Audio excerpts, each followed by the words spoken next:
Ladies and gentlemen, we need to start this conversation by dismantling a lie. For the last 10 years, the automotive industry, the media, and the governments of the world have been telling you a story. They told you that the electric vehicle revolution was done. They told you that the technology had matured.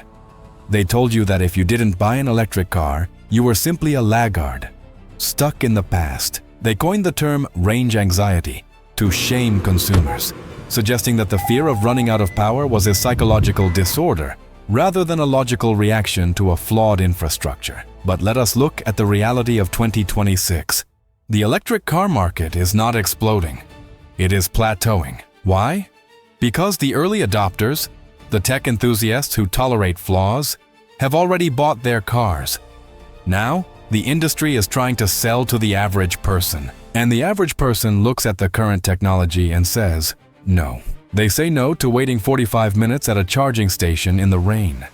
They say no to watching their range drop by 40% when the temperature hits freezing. They say no to carrying around a battery pack that weighs 700 kilograms, the weight of a grand piano, just to travel 300 miles. The truth is, we hit a wall. The lithium-ion battery, the technology that powers everything from your iPhone to your Tesla, was invented in the 1980s. It was designed for camcorders, not for 2-ton trucks. It is volatile, heavy, and chemically limited for the electric car to truly replace the internal combustion engine. We didn't need an evolution. We needed a revolution. We needed the solid-state battery, the Holy Grail. And for a decade, the giants promised it was just around the corner. But as we will see, the giants lied.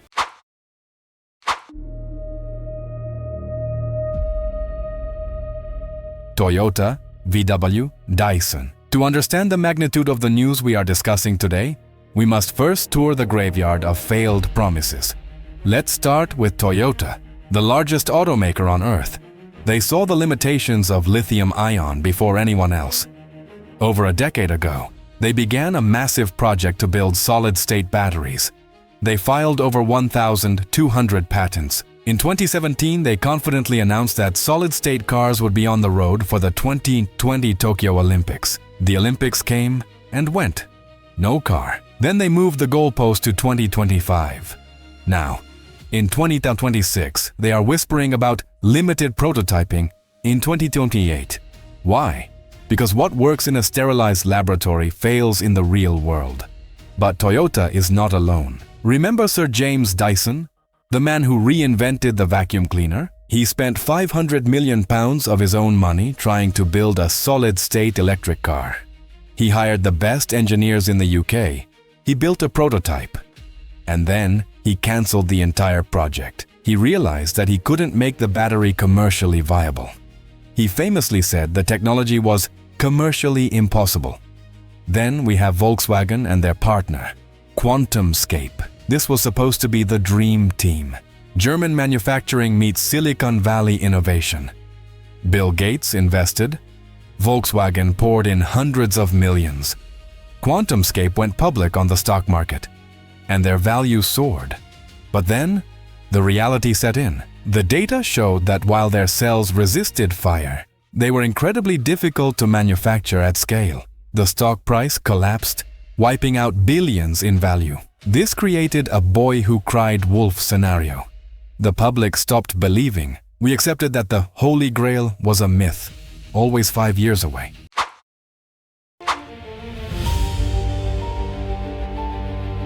So, what is the problem? Why is this so hard? To understand this, we have to get technical for a moment. Inside the battery of a Tesla or a Ford, you have a liquid electrolyte. It is a cocktail of organic solvents and lithium salts. It is the swimming pool that allows ions to move from one side to the other. But this liquid is the root of every problem. First, it is flammable. It is essentially gasoline in a sealed can. If you puncture it, it burns. If you overcharge it, it burns. This forces engineers to add heavy steel armor and complex cooling systems to the car, killing efficiency. But the real enemy is the dendrite. Imagine you're plating metal. If you do it slowly, you get a smooth surface. But if you try to force energy in too fast, Like when you want to charge your car in 5 minutes, the lithium builds up unevenly. It forms spikes, jagged, microscopic needles called dendrites. These needles grow through the liquid, pierce the plastic separator, and touch the other side. Boom! Short circuit, catastrophic failure. This is why your car charges slowly. The software is deliberately slowing down the energy to prevent these spikes from killing you. The industry concluded that you cannot have fast charging and high density and safety. You had to pick two until now.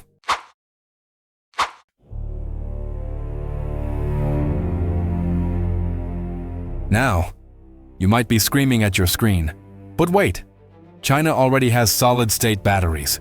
We must address this because it is a masterclass in marketing manipulation. China dominates the battery supply chain.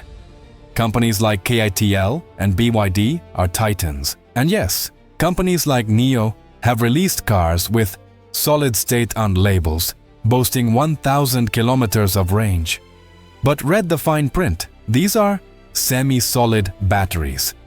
They still contain a gel electrolyte. They are not dry. They still have some of the risks of liquid. And the cost? The NIO 150 kilowatt-hour battery pack is available only as a rental because the unit cost is reportedly equivalent to buying an entire Mercedes C-Class. It is a brute force solution. They didn't solve the physics. They just packed more expensive material into a bigger box. It proved that long range was possible, but only for the super rich. It was not the disruption that would kill the gasoline engine for the masses. The West was losing the battery war, desperate for a miracle that didn't involve relying on Chinese supply chains. CES 2026. Enter January 2026, the Consumer Electronics Show in Las Vegas, the biggest tech stage on Earth. While the press was distracted by AI robots and transparent televisions, a small, unassuming booth manned by a Finnish team dropped a bomb that sent shockwaves through the industry. The company is Donut Lab, a spin-off from Verge Motorcycles. They are not a billion-dollar conglomerate. They don't have government subsidies. They are a team of hardcore engineers from the Nordics, and they did something the giants didn't do. They didn't bring a concept art. They didn't bring a roadmap for 2030. They brought a production vehicle. Donut Lab revealed a battery technology that is already shipping to commercial partners. This is the crucial difference. In the battery world, PowerPoint is easy. Production is hell. Elon Musk said that Donut Lab skipped the PowerPoint. They went straight to the product. And the product they chose to showcase this technology is arguably the most demanding vehicle on the planet.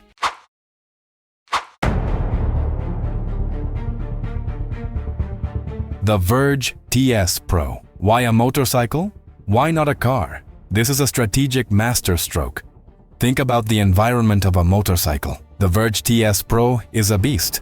It has a hubless rear-wheel motor, delivering a bone-crushing 1,000 Newton-meters of torque. That is more torque than a hypercar. But look at the battery placement. It sits between the rider's legs. There is no room for massive liquid cooling pumps. There is no heavy steel firewall. The battery is exposed to the violent vibrations of the road. It is exposed to the rain, the snow, and the heat of the tarmac. If you put a fragile experimental battery in a motorcycle, it will fail in a week. By launching in the TS Pro, Donut Lab is effectively saying, our battery is bulletproof. If it can survive the G-forces of a 0 to 60 launch in 3.5 seconds on a bike, putting it in a comfortable, stable sedan is easy. It is the ultimate flex. Let's dissect the numbers that have gone viral, because they sound like science fiction. Claim 1, 400 watt-hours per kilogram. To put this in perspective, the battery in a standard Ford Mustang Mach-E is around 160 to 200 kWh. A Tesla 4680 cell pushes 270. Donut Lab is at 400. This means you could take a Tesla Model S, rip out the heavy battery, put in a Donut Lab pack of the same weight, and drive from London to Berlin on a single charge. Or yeah, you could keep the range the same and make the car 500 kilograms lighter. This saves tires, saves brakes, and makes the car handle like a sports car, not a tank. Claim 2, the 5-minute charge. This is a headline killer. 0 to 100% in 5 minutes. This is a C rate of 12C. Most cars today charge at 2C. This eliminates the need for chargers at every home. If you can charge in 5 minutes, you use a charging station exactly like a gas station. You pull in, you plug in, you grab a coffee, and you leave. The NOS infrastructure crisis is solved not by building more plugs, but by making the plugs we have work 10 times faster. Claim 3. The temperature resilience 30 degrau set to -100 degrau C. Current batteries rely on liquid chemistry that freezes. When it gets cold, the liquid becomes like syrup. Ions move slowly. The range drops. Donut Lab's solid electrolyte doesn't freeze. It works in the Finnish winter. This finally makes EVs viable for Canada, Northern Europe, and Russia.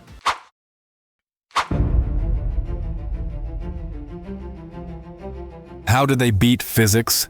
The secret appears to be an architecture called Anode-free. In a standard battery, 50% of the volume is the anode, usually made of graphite. It's a storage garage for ions. Donut Lab removed the garage.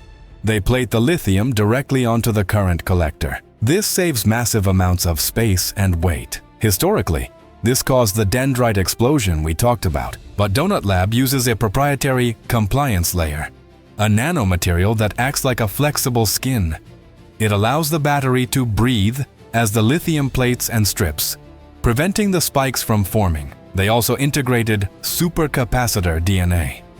Supercapacitors can absorb energy instantly, like a lightning strike, but can't hold it. By hybridizing this structure, they created a battery that can take the massive influx of a 5-minute charge without overheating. It is a fundamental rewrite of battery architecture.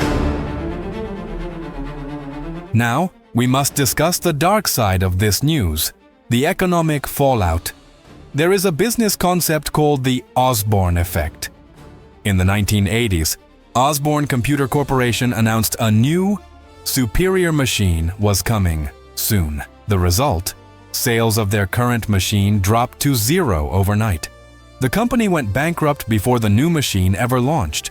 The auto industry is facing a massive Osborne effect. Put yourself in the shoes of a consumer. You have $50,000. You're about to buy a Tesla Model Y or a Volkswagen ID.4. Then you see this video. You learn that in 2 years, a car might exist that charges in 5 minutes and lasts twice as long. Do you buy the car today? Absolutely not. You wait. This hesitation could crash the sales of current EVs. Who wants to buy technology that is about to become obsolete? The residual value of a lithium-ion car bought today could be near 0 in 2030. This puts massive pressure on legacy automakers to either discredit this technology or buy it immediately. Finally, we must look at the map. Europe is losing the car war. China is flooding the market with cheap, subsidized electric cars. European brands like VW, Stellantis, and Renault are struggling to compete on cost because they rely on Chinese batteries. Donut Lab is Finnish. It is European. It uses geopolitically secure materials. No cobalt from conflict zones, no graphite refined in China. If Europe can secure this technology, it breaks the Chinese stranglehold. It allows Western manufacturers to build cars that are lighter, faster, and better than the Chinese competition. This is not just a commercial product. It is a strategic asset for the European Union.